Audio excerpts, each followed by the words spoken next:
please subscribe and don't forget to press the bell icon to get notified whenever we upload a new video. World economy, the IMF says, is actually likely to run faster. It scaled up the growth rate for the current year by 0.1 percentage point to 3.7. Next year's growth, FY 2019, by 0.2 to 3.9%. If the global growth is going to keep this pace, then do you think 2018 will be as good a year at the bourses? So a couple of things. I think to start with, we should understand that, I keep saying 2017 was the year of valor. Big reforms in India, GST, bankruptcy law, bank recap. 2018 has to be a year of consolidation. I think the budget has to send that signal that we have to consolidate the gains that we made last year. Now, this is a delicate balancing act. To be fair, it's a pre-election year. Let's not forget that. There have been various constituencies that were impacted by the reforms of last year, which may require some balm.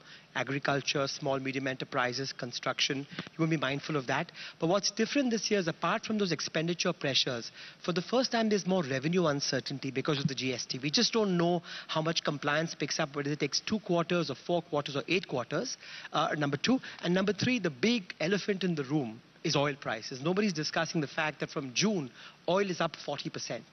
That provided the fiscal authorities a 1% of GDP windfall 3 years ago.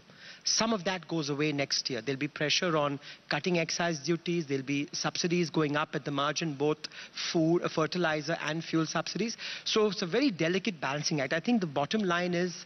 So are you saying that the world, instead of being a help, could actually be a bit of a bother in 2018 because of the crude price?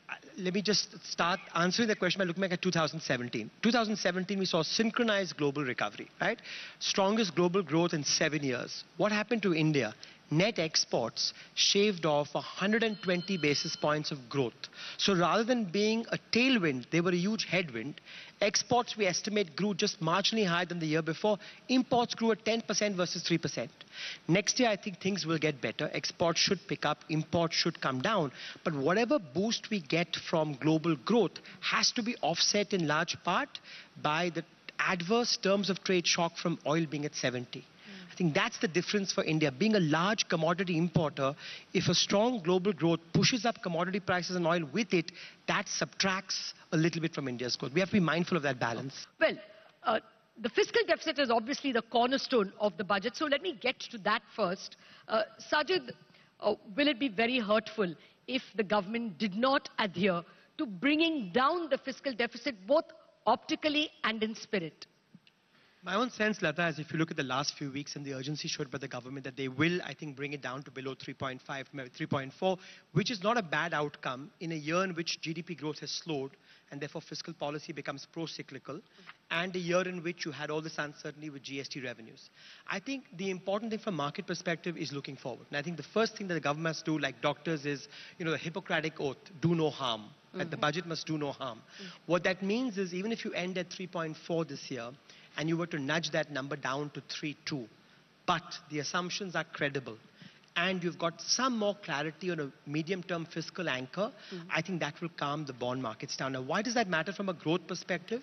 Because, we focus on bond markets like they're operating in Mars. When bond markets rose 100 basis points in the last 4 months, so have corporate bond yields. So at a time when the banking sector is struggling and there is more and more focus on getting the corporate bond market to become more vibrant and more buoyant, the RBI cut rates in June, corporate bond yields have gone up by 50 basis points. It's like there have been 2 rate hikes in the last 6 months that no one's talking about. So I think the first thing is keep on a fiscal consolidation path, calm the bond market, bring corporate bond yields down. That's going to reduce the borrowing costs for the private sector going forward.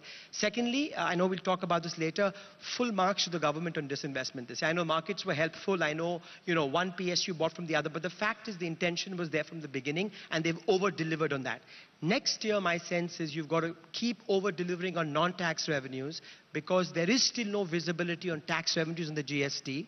And use that for what I've been saying for 5 years, more public investment, the asset swap. Okay. No, we'll come to investment in a bit. Okay. But I want to, you began by saying if the numbers are credible, what is a credible tax target?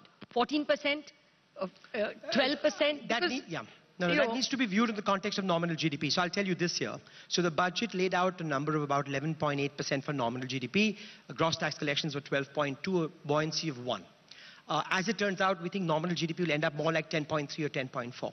Next year, we expect growth to pick up. We expect the deflator will be higher, given where inflation So 12% nominal GDP? I'd be happier with 11.5, but 12 is not out of the realm of possibility. I think on that number, a tax buoyancy of 1.1 or thereabouts would be credible, because you expect when underlying GDP growth is picking up, buoyancy will pick up. So I think 11.5 and 1.1 would be good.